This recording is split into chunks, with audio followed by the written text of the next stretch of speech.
I've always loved it. I started really young. I started at the age of 4, and I think if you don't love it, there's no way you could do it just because it's so demanding and you have to give up so much free time and things like that. So my love really drives me to work hard and strive to always improve myself. A typical day for me, I'm usually in the studio probably 8 to 9 hours a day. It's long days.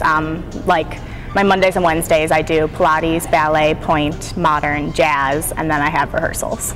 So it's a lot. And then Tuesdays and Thursdays are an easier day for me, but it's still about the same amount of time of dancing just because we do rehearsals every night for shows, and then you take your normal classes.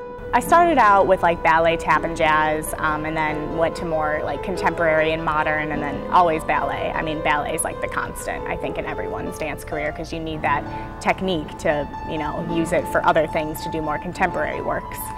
My ankle has been bothering me for quite some time, maybe a year and a half now, so that's a struggle. I had a knee injury where I have a huge scar on my knee because I got some, you know, tissue damage, and then you know, shoulder injury. You really can injure yourself in any way, and it's not really something you did wrong. It's usually just from exhaustion or overuse, or, I mean, especially with point work, which is the, you know, on your toes. I feel like you can really hurt your ankles and things if you're not really pulled up and really strong.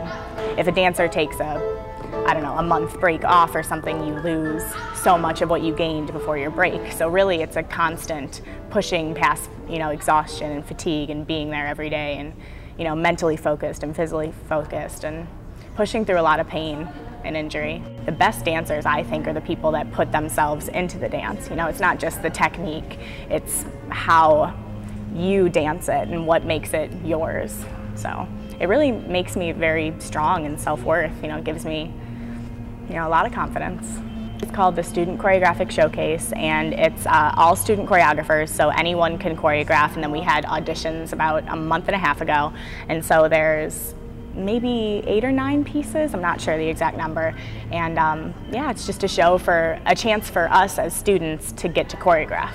You know, instead of being in a professor's choreography, we get to, you know, learn more about choreographing and working with dancers and that kind of the part of it. I love both the pieces I'm in. I think they're very contemporary, and one of the pieces, the choreographer is choreographing it about a woman who, one of her friends who died of cancer. So it's very, very emotional, and to work with her and while she's describing the story and the movement quality for, you know, as she's slowly, you know, passing away from cancer, it's very moving. My goal after I graduate is to get a job with a company. I like the Chicago scene. It's more of a like modern contemporary scene, is where like New York City is more ballet and LA is more hip hop.